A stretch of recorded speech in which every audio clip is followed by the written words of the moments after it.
Nung una kong binabanggit tong mga terminong homozygote, ayan, heterozygote, pero mostly homozygote kasi 'di ba, nagagamit na yung homo eh. Again, sa mga baguhan, sa mga bagong followers, no, yung homo aqua na naririnig nyo, ang homo doon, ibig sabihin noon, pinaikli lang eh, no, homozygote po. Okay, so kung naririnig yung vlog natin, paulit-ulit, homozygote. Yun yung mga pinaikli, ginawang homo. Na, pinaliwanag natin, nagagamit sa lahat ng color mutation, hindi lang po sa aqua. Okay? Ngayon, napapaisip ako eh. Sabi ko sa sarili ko, teka, baka naman na masyado lang akong kumbaga, na-excite ba ako? Puro terminong technical na tuloy. Naisip ko, baka naman walang pakinabang to sa mga sa mga pangkaraniwang breeder. Homozygote ako ng homozygote. And then yung last, bigla-bigla, yung last na vlog natin, talagang na-realize ko napakahalaga pala talaga. Bakit kailangan ng gamitin ng term na homozygote, mga kaibon? Kumbaga, gawin natin palasak. Pakalatin natin sa sa buong Pilipinas, sa lahat ng breeder. Bakit? Di ba mga kaibon, meron tayong tinatawag na split. Kabisado nyo na yan. Veterano, hanggang baguhan, siguro by the time na mabot kayo ng 6 na buwan, nakakabisado niya na yung split. Linawin natin yung split. Ano ba split? Kaya nga split dahil galing sa nahati. Nahati, ayun. Kaya split, di ba? Split na ba kayo ng jowa mo? Ibig sabihin, dalawa kayo. Nung nag-split na kayo, ayun, nahati. Madaling tindihin yung split, di ba? Eto, papaliwanag natin. Ayun, split. Or heterozygote. Kunwari, kak. Eto, split lutino. Or ino. So, ino. Number 1 tuloy. Capital I, ino. Split yan kasi walang sa kabilang chromosome di ba? Para magjowa nga ang paliwanag sa split eh. Yung jowa mo lang ang may karga. Na-split na kayo, wala na yun sa'yo. So isa lang, di ba? So ang tawag diyan split. Ngayon, di ba? May tawag sa ganitong sitwasyon ng ang mga breeder. Pero pag nagdalawa yan, di ba? Ang lutino recessive. So pagka-split, hindi magbi-visual. Pero kung nagdalawa, magbi-visual na siya, dalawa na yung karga, di ba? Pero malinaw, di ba? Walang tawag ang mga breeder pagka dalawa na recessive na yung karga ng ibon. Meron silang tawag sa isa, split. Kunwari ito, split Bluetooth. Yung hen naman, may tawag kayo dyan, split. Sabihin natin, split. Split Bluetooth. Pero dito nga, kunwari kanina sa split ino, pero nung naging dalawa, wala na kayong tawag. Sasabihin nyo lang, dalawa karga, visual. Pero bigla ako na-realize. Kaya mahalaga. Kasi homozygote na nga ang tawag dito.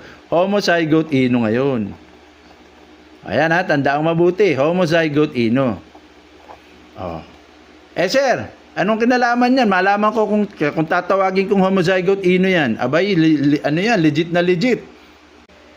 Pwede mo ngayon sabihin, kunwari, meron kang back-to-back na lutino. Okay, back-to-back na lutino, di ba?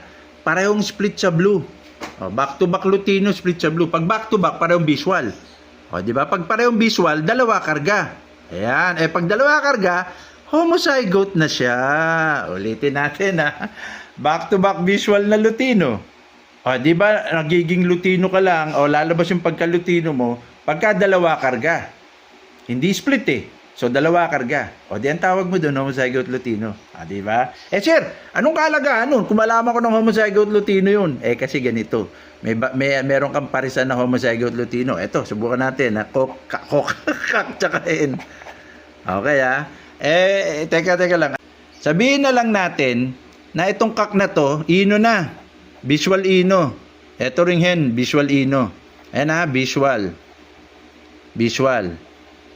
So, visual ino yung kak tsaka hen mo, ibig sabihin homozygote na. Ito, may dalawa. Ayan, homozygote ino. Tigalawa yung karga.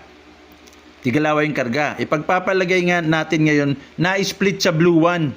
Kunwari, dito, visual ino, split sa blue one. Tapos, yung hen mo, visual ino, split din sa blue one. Ayan, Split blue one or heterozygote B1. Ayan gagamitin na po natin dahan-dahan tong heterozygote para maisingit nyo na.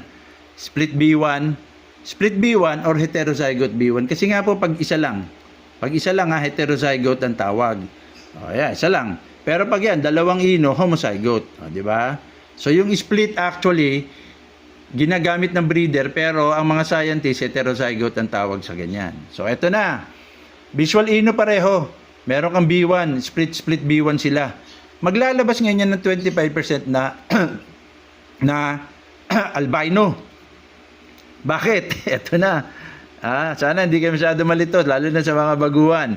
Kasi, homozygote, ino, homozygote, ang albino po, eto ang albino po, kombinasyon po yan. Ulitin natin, sa dami ng vlog natin tungkol dito, kombinasyon po yan ng ino at blue 1. Pwede rin blue 2. Kaya nga may albino kang blue 1 or blue 2. So, ayan, ino, either blue 1 or blue 2. So, parehong magiging albino yan. Ino plus blue 1, ino plus blue 2. Lagi ko pong sinasabi, ang albino kombinasyon ng ino tsaka blue 1 or blue 2. Naririnig nyo lagi sa akin yun. Hindi po single mutation albino, kombinasyon po. Pero, nasisiguro ko sa mga baguhan, pag sinabi ba ni Sir Jamieson, ano yung kombinasyon? Ayun. Magkakasalang ba ako ng visual Lutino tsaka visual blue 1? May maglalabas kagad ng albino? Hindi po. Ang ilalabas is split lang, parehong green lang yun. Kasi nga, mga veterano, magigets nyo ito agad-agad, makakasunod kayo. Kasi nga po, ang albino, hindi lang dapat sinasabing kombinasyon ng ino tsaka blue 1 or blue 2. Pero sinasabi ko lagi yun, di ba?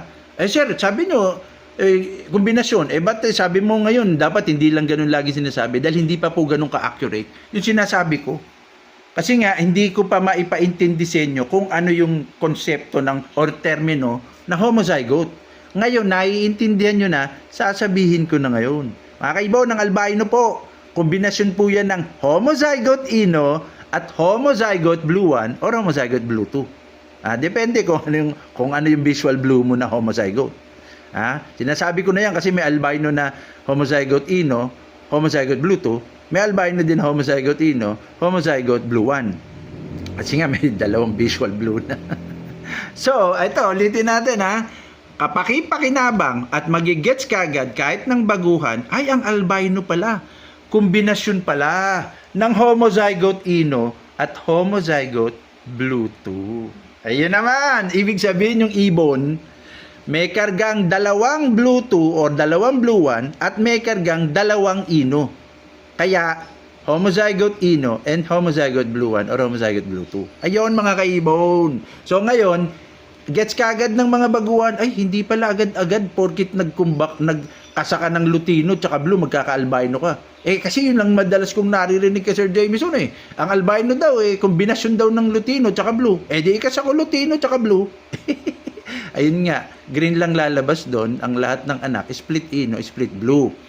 Kasi nga, dapat maging homozygote ang ino at blue 1 or blue 2 bago ka magka-albino.